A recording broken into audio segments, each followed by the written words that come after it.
Hello दोस्तों, स्वागत है आपका एक नए क्लास में। प्रॉपर बीएससी सेकंड सेमेस्टर के क्लासेस हमने स्टार्ट कर दिए थे। थोड़ा सा रुक के क्लास इस वजह से आ रहे हैं क्योंकि एक्चुअल में यहाँ पे यूपी बोर्ड वगैरह चल रहा है, लेकिन अब कोशिश रहेगी लगातार क्लासेस लाने की। प्लेलिस्ट हम डिस्क्रिप्शन में प्लस कॉमेंट पिन कर देंगे, नहीं है तो शुरू कर दीजिए अब देखना, ठीक है भाई। आज का अपना टॉपिक है सुक्रोज। सुक्रोज मतलब सरल भाषा में कहते तो भैया चीनी होती है, ठीक है। चीनी का फार्मूला क्या होता है? C12H22O11। इसी को हम लोग सुक्रोज भी कहते हैं, ठीक भाई। अब चीनी बताओ पानी में घुलती है कि नहीं घुलती है? घुल जाती है, सबको पता है। तो हम क्या कहेंगे? यह कलरलेस यानी कोई कलर नहीं होता है।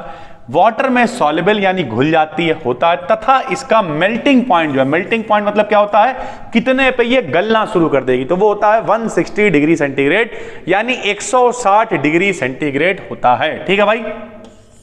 उसके बाद effect of heat. Effect of heat का मतलब दाब का, ऊष्मा का क्या प्रभाव पड़ेगा, ठीक है। तो ऊष्मा का प्रभाव यह पड़ेगा, इसे हीट करने पर यह मेल्ट होने लगता है और 200 डिग्री सेंटीग्रेड पर चारकोल बनाता है। यानी जब आप इसे गर्म करोगे तो क्या करेगा? पिघलने लगा। रहे चीनी गर्म करके देख लेना भाई, एक टाइम आएगा सिर्फ काला काला इंतजाम कार्बन मिलेगा और कुछ भी नहीं मिलेगा सर, ठीक है। तो उसे हम लोग चारकोल कहते हैं। क्या कहते हैं? चारकोल कहते हैं भैया। लो देखो, C12H22O11 इसे कहते हैं सुक्रोज। 200 पे हम लोगों ने गर्म कर दिया, ठीक भाई।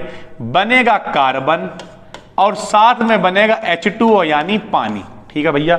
12 कार्बन, कार्बन को हम लोग कहेंगे शुगर चारकोल। क्या कहेंगे? शुगर चारकोल, ठीक भाई। उसके बाद हाइड्रोलिसिस। हाइड्रोलिसिस क्या होती है? हाइड्रोलिसिस का मतलब सरल भाषा में कह दें तो जल अपघटन, जल से क्रिया कराएंगे। तो 12 22 11 की जल से यानी H2O से क्रिया कराई, बनेगा 6 12 6। क्या बनेगा? 6 12 6। 6 12 6 का मतलब ग्लूकोज और फ्रक्टोज, C6H12O6। इसे ही हम लोग कहते हैं ग्लूकोज और क्या कहते हैं? फ्रक्टोज, ठीक है भाई। उसके बाद ऑक्सीडेशन। ऑक्सीडेशन मतलब होता है ऑक्सीजन से क्रिया, सरल भाषा में कह दो, ठीक है। तो 12 22 11 की क्रिया करवाई ऑक्सीजन से। किससे करवाई? ऑक्सीजन से। उपस्थिति ली HNO3 का मतलब होता है मेरे भाई नाइट्रिक अम्ल। क्या नाम होता है? नाइट्रिक अम्ल की उपस्थिति में क्रिया करवाई, बनेगा C2H2O4। इसका नाम है ऑक्जेलिक एसिड। क्या नाम है? Oxalic acid. साथ में H2O यानी पानी बच जाएगा भाई, ठीक है। तो ये कंपाउंड है, ठीक ठाक। अभी हम आपको ये भी बता देंगे इसमें कितना इंपॉर्टेंट है, ठीक है भाई। डिहाइड्रेशन। डिहाइड्रेशन का मतलब क्या होता है? पानी का निकल जाना। लोग कहते नहीं उन्हें डिहाइड्रेशन हो गया, बेहोश हो गए वो, यानी पानी की कमी हो गई, ठीक है भाई। तो C12 22 11 प्लस H2SO4 बनेगा 12 कार्बन प्लस 11 H2O। पानी निकल गया, इसलिए इसे क्या कहना है? डिहाइड्रेशन, ठीक है भाई। और जब भी कभी डिहाइड्रेशन हो, समझ लेना वो उपस्थिति किसकी होगी? H2SO4 की, क्योंकि H2SO4 निर्जलीय कारक का काम करता है, ठीक है। और ये क्या करता है? पानी को हमेशा निकाल देता है। Reaction with HCl। तो कॉन्क यानी, कॉन्क मतलब क्या होता है? कंसंट्रेटेड। अगर किसी बच्चे को नहीं पता तो हम आपको बता देते हैं। 2 तरीके के विलयन होते हैं, एक होता है कंसंट्रेटेड, ठीक है, और एक होता है डाइल्यूट। कंसंट्रेटेड का मतलब होता है मेरे भाई सांद्र। कंसंट्रेटेड का मतलब सांद्र और डाइल्यूट का मतलब तनु। ऐसे याद रखो, तनु एक पतला लड़का है और सांद्र एक मोटी लड़की है। क्या मतलब?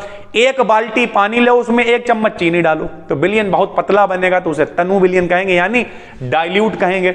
और अगर बाई चांस 1 बोरा चीनी ली और उसमें कितना पानी डाला, मान लिया 2-4 गिलास, तो बहुत गाढ़ा सोल्यूशन बन जाएगा, उसे हम लोग कहेंगे सांद्र यानी कंसंट्रेटेड, ठीक है भाई।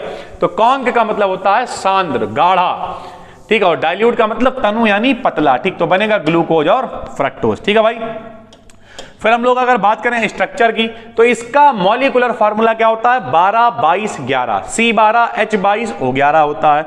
ये क्या करता है? जो एसिड्स होते हैं, कौन होते हैं बताइए? एसिड्स होते हैं की प्रेजेंस में ग्लूकोज और फ्रक्टोज देता है, ठीक है भाई। उसके अलावा ये फेहलिंग विलयन और टॉलन रिएजेंट से रिएक्शन नहीं करता और ओसाजोन भी नहीं बनाता, अतः सुक्रोज में एल्डिहाइड और कीटोन दोनों ग्रुप प्रेजेंट नहीं होते हैं भाई, ठीक है। यानी अगर ऐसे पूछे सिद्ध करो कि सुक्रोज में एल्डिहाइड और कीटोन दोनों ग्रुप नहीं होते, तो क्या करोगे आप? लिख के दिखाओगे कि भैया ये क्या करता? फेहलिंग विलयन और टॉलन रिएजेंट से क्रिया नहीं करता है और ओसाजोन भी नहीं देता है, इस वजह से इसमें ये दोनों ग्रुप नहीं होते। क्योंकि इन दोनों ग्रुप, एल्डिहाइड और कीटोन ग्रुप का ये लक्षण होता है कि हमेशा क्रिया कर लेते हैं। हमने आपको ग्लूकोज में बताया था, एक रजत दर्पण देता था, एक लाल अवक्षेप देता था, बताया था सर, ठीक है। इसका एसिटाइलेशन, एसिटाइलेशन समझते हो आप, CH3COCl, इसका नाम होता है मेरे भाई एसिटिल क्लोराइड। क्या नाम होता है? एसिटिल क्लोराइड, जब इसकी एसिटिल क्लोराइड से क्रिया कराते हैं तो इसका डेरिवेटिव मिल जाता है, ठीक है, जिससे यह पता चलता है कि इसमें 8 OH ग्रुप होते हैं। यानी आपको यह पता होना चाहिए कि इसमें 8 OH समूह होते हैं। कैसे? जब इसकी क्रिया एसिटिल क्लोराइड से करते हैं तो क्या होता है, इसका एसिटिल डेरिवेटिव बन जाता है, ठीक है भाई। तो यह है पूरा, प्लस एक अलग से, इसका इससे कोई ताल्लुक नहीं है, लेकिन एक अलग से टॉपिक है फर्मेंटेशन, जो आपको पता होना चाहिए, जिसे हम लोग कहते हैं किण्वन। क्या कहते हैं? किण्वन। किण्वन क्या होता है? आपने देखा होगा गन्ने का रस ले आए गांव से, और क्या हुआ, थोड़े दिन बाद उसमें कीड़े पड़ गए, सरल भाषा में क्या, वो सिरका बन गया, विनेगर। वो कैसे बना भैया? उसमें फर्मेंटेशन, माइकोडर्मा एसिटी जीवाणु होता है, उसकी उपस्थिति में 25 से 35 डिग्री सेंटीग्रेड आपको टेम्परेचर मिल जाए, 5 से 7 pH वैल्यू मिल जाए, बहुत ही आराम से फर्मेंटेशन की रिएक्शन हो जाती है, और जो भी चीज बननी होती है प्रोडक्ट वो बन जाता है। तो किस तरीके से हम लोग ग्लूकोज से एल्कोहल बनाते हैं? फर्मेंटेशन के द्वारा मेरे भाई, वो पूरा प्रॉपर ये क्रिया कहलाती है, ठीक है। तो हमारी नेचर, हमारी प्रकृति में कई शुगर, जिन्हें ग्लूकोज, फ्रक्टोज, ये सब फर्मेंटेशन कर, ये गलत लिखा हुआ है, फर्मेंटेशन के द्वारा एथिल अल्कोहल और CO2 बनाते हैं भाई, ठीक है। तो अब अगर कोई कहते हैं इसमें इंपॉर्टेंट क्या, कुछ इंपॉर्टेंट नहीं है मेरे भाई, हम आपको बताते हैं करना क्या है। जरा देखिए, सबसे पहले इसमें क्या है, सबसे पहले आपको इसका फार्मूला पता होना चाहिए, मेल्टिंग पॉइंट आपको पता होना चाहिए, ठीक है। अब इस पे इफेक्ट ऑफ हीट पढ़ लीजिए आप, ठीक है। हाइड्रोलिसिस पता होनी चाहिए, डिहाइड्रेशन पता होना चाहिए, ठीक है। और बाकी ये जो दो इसके पॉइंट्स हैं कि इनमें ये ग्रुप नहीं होता और ये ग्रुप होता है, कैसे, ये भी आपको पता होना चाहिए, ठीक है भाई।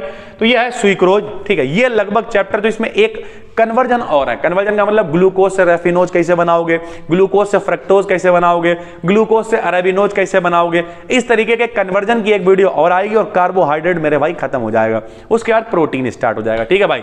तो नए हैं चैनल को सब्सक्राइब कर लीजिए। इसकी PDF आपको मिल जाएगी टेलीग्राम BDKDN BSc पे, 13,000 के करीब लोग वहां पे जुड़ चुके हैं, जाइए, जाके फटाफट से ज्वाइन कर लीजिए। फिर मिलते हैं, तब तक के लिए धन्यवाद।